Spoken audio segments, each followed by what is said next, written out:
Assalamualaikum warahmatullahi wabarakatuh. Waalaikumsalam warahmatullahi wabarakatuh. Selamat siang semuanya. Siang. Di sini kami kelompok 4 akan mempresentasikan hasil kerja kelompok kami, yaitu analisis pengujian pada judul skripsi Sistem Pakar Diagnosa Kerusakan Handphone dengan metode cleaning dan certainty factor. Selanjutnya saya sendiri Budi Setiawan sebagai moderator dan saya di materi selanjutnya akan dibacakan oleh Feby Fernanda. Rumusan masalah. Bagaimana cara menerapkan metode sistem pakar untuk mendiagnosa kerusakan pada handphone?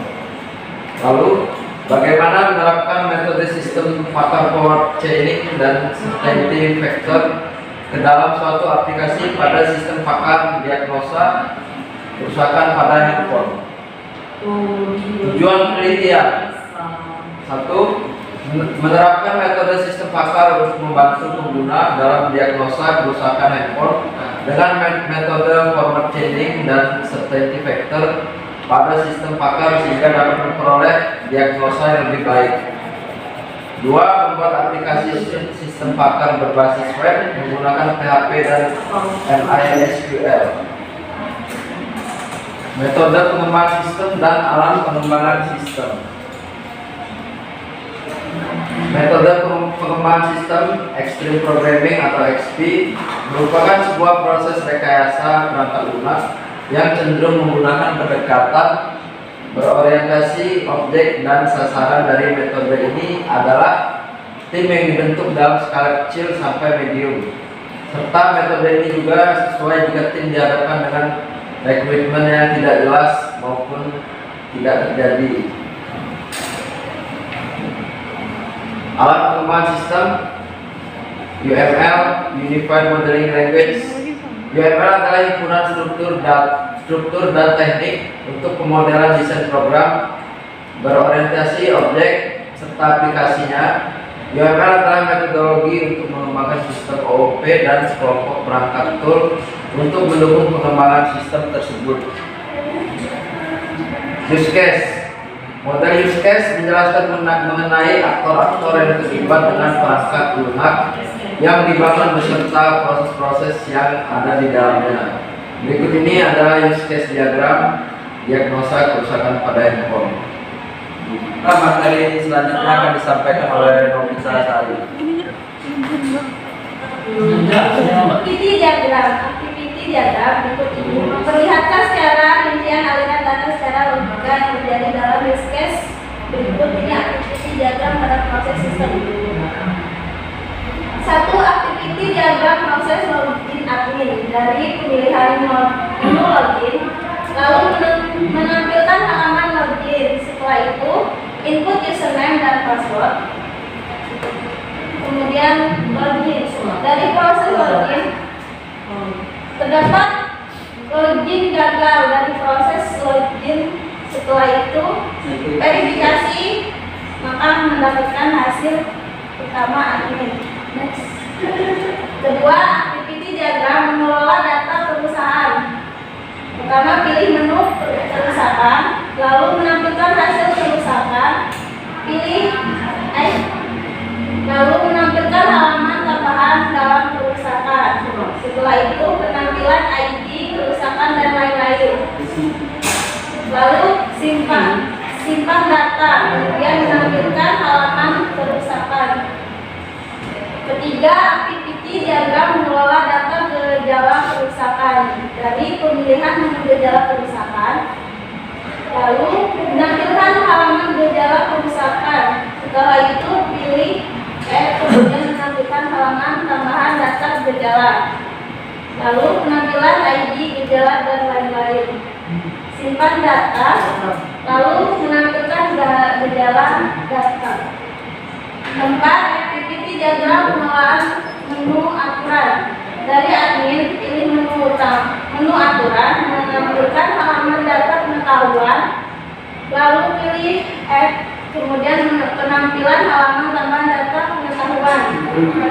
Kemudian menginput kerusakan gejala bobot, lalu simpan data, menghasilkan penampilan halaman data pengetahuan. Kelima, activity diagram diagnosa dari sistem menampilkan daftar gejala kerusakan. Setelah itu pilih gejala, lalu penampilan hasil diagnosa. Di kelas diagram yang digunakan untuk menampilkan beberapa kelas yang ada di dalam beberapa sistem perangkat lunak yang akan dikembangkan. Kelas diagram menunjukkan hubungan antar kelas dalam sistem yang sedang dibangun dan bagaimana mereka saling berkolaborasi untuk mencapai tujuan. Dari admin menuju ke kerusakan, lalu menimbulkan gejala, lalu pertanyaan. Materi selanjutnya akan dilanjutkan oleh Muhammad Ibrahim.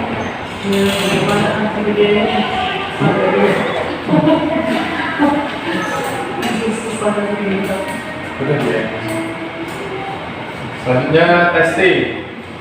Proses selanjutnya yaitu testing. Proses testing atau uji coba dilakukan agar program yang telah dibuat sesuai dengan apa yang diharapkan dan bebas dari kesalahan. Setelah keseluruhan dari proses pembuatan, program selesai dikerjakan, maka langkah berikutnya adalah menguji coba sistem tersebut secara keseluruhan.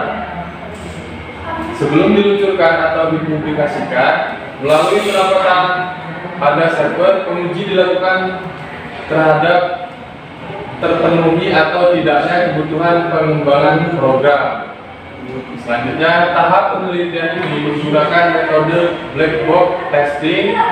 Metode black box testing adalah pengujian yang dilakukan hanya mengamati hasil eksekusi melalui data uji dan memeriksa fungsional dari perangkat lunak. Dari metode black box, peneliti menggunakan salah satu metode dari black box, yaitu metode equivalence partitioning, yang merupakan metode black box testing yang membagi dominan masukan dari suatu program ke kelas-kelas data, di mana test case dapat diturunkan. Hasil black box testing yang pertama, memasukkan username dan password yang salah. Yang kedua, input data kerusakan dengan mengosongkan file kerusakan. Yang ketiga, input data pertanyaan dengan mengosongkan ya pada file pertanyaan. Yang keempat, input data solusi dengan mengosongkan file solusi.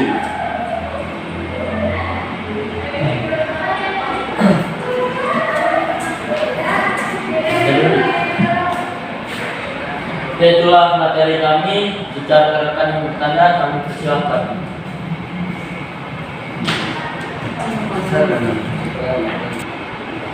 Saya izin bertanya, perkenalkan nama saya Anggraini Dwi Safitri, perwakilan dari kelompok 1.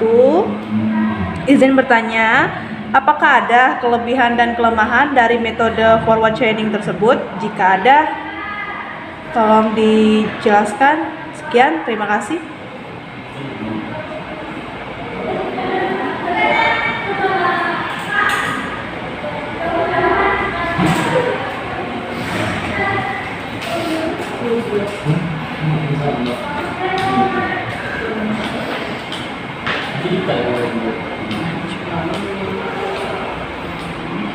Kelebihan dan kelemahan. Nggak usah dicari.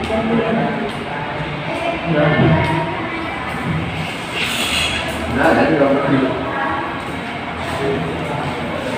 nyari. Boleh.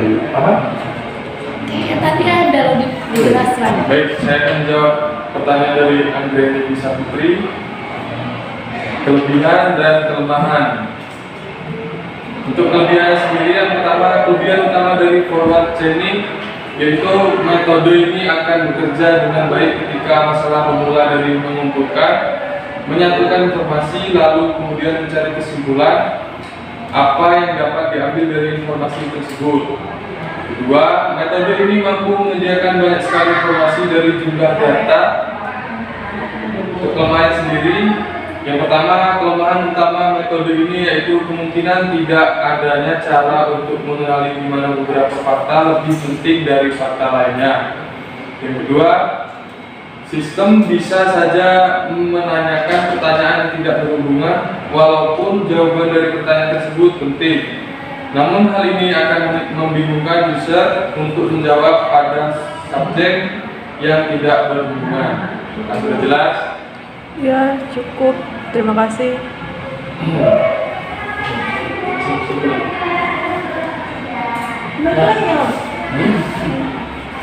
Ya, selanjutnya kesimpulan yang akan dibacakan oleh Jurnal Chandra.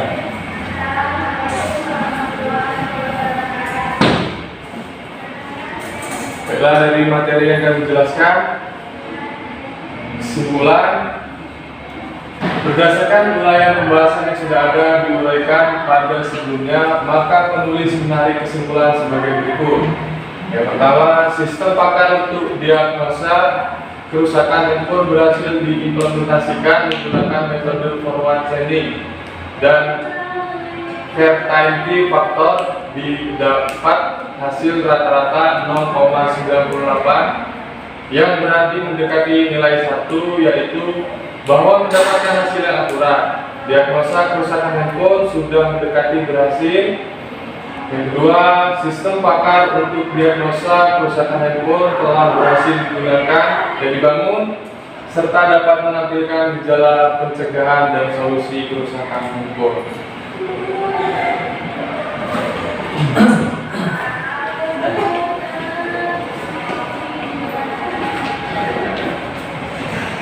Ya, mungkin itu saja yang dapat kami sampaikan.